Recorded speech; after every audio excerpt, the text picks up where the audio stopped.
Mufti Perlis Datuk Dr. Asri Zainul Abidin berpendapat kerjasama PAS UMNO sebagai sebuah kerajaan selari dengan saranan Al-Quran.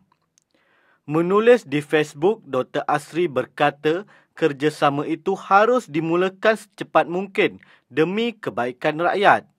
Katanya kerjasama itu bukan bermaksud menghapuskan identiti tetapi untuk pesan memesan kepada kebenaran dan kepada kesabaran seperti dalam surah Al-As.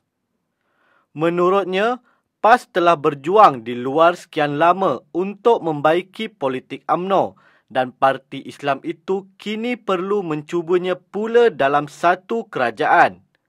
Katanya kerjasama itu adalah satu projek islah siasah parti lawan dan juga segala kelemahan diri sendiri.